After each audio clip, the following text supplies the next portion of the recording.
Hello everyone, and welcome back to Gina's Food Court. Wait for it, Italian edition.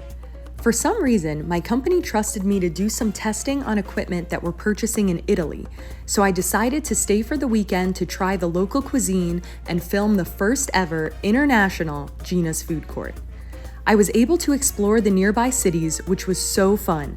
I think that's what I love about Italy. It's like no matter where you go, the locals are just so welcoming. During my time here, I've gotten to try so many amazing foods, and I can honestly make an entire video about that. But today, I'm gonna walk you through what I ate, what I cooked, and how much I spent in my last full day in Milan. Let's get into it.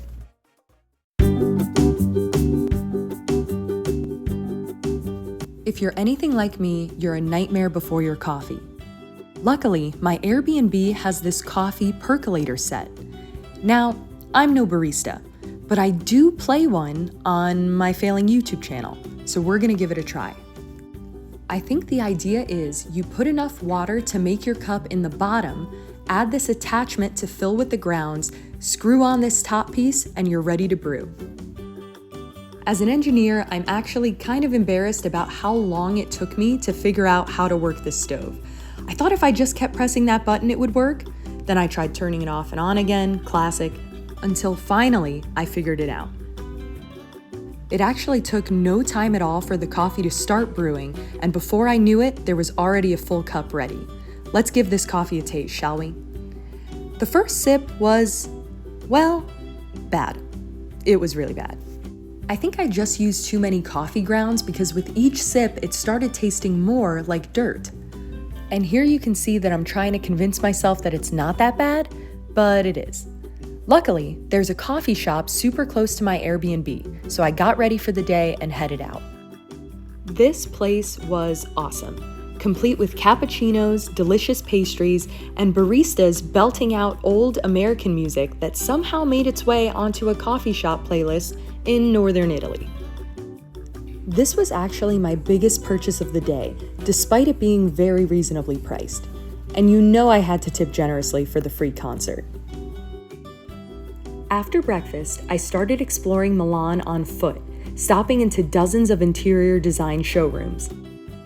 After a few hours, I was starting to get hungry again, so I headed to the grocery store. I decided I wanted to make a pancetta pasta for lunch, so I grabbed the ingredients for that, including this yellow tomato sauce, which I've never had before. Now I know what you're thinking. Jarred sauce? Pre-made pasta? What is this, prison?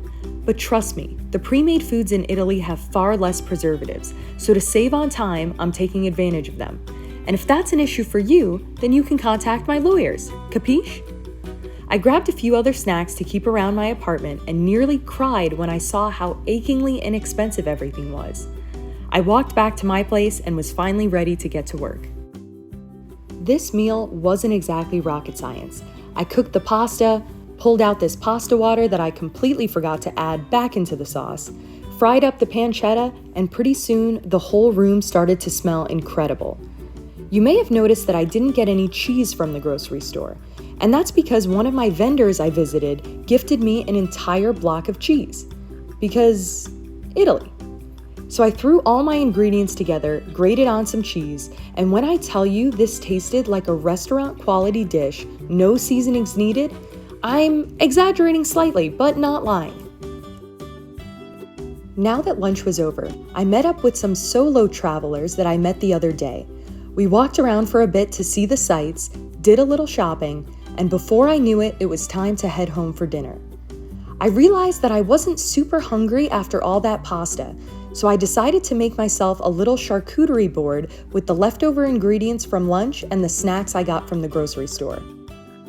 Also, shout out to my Airbnb host who left an entire bottle of Prosecco in the fridge, which is a weird way to propose, but I would love to. Just as I was settling in for dinner, it started pouring rain, which honestly made the ambiance quite nice. Luckily, the rain cleared up just in time for me to meet my new friends out for a late night drink. I slipped into something significantly less comfortable and headed to the Riverside Strip in Navigli. We did some bar hopping, and as the night started winding down, we began the hunt for some late night gelato. We got faked out by this very interesting waffle shop and what is certainly not a sushi bar. But eventually, we settled on the first one we passed on our walk home. All in all, a very successful day for a foodie in Italy. Thank you guys so much for watching this episode of Gina's Food Court. Please like, subscribe, and drop a comment about whether or not you like this new vlog style episode. Until next time, ciao!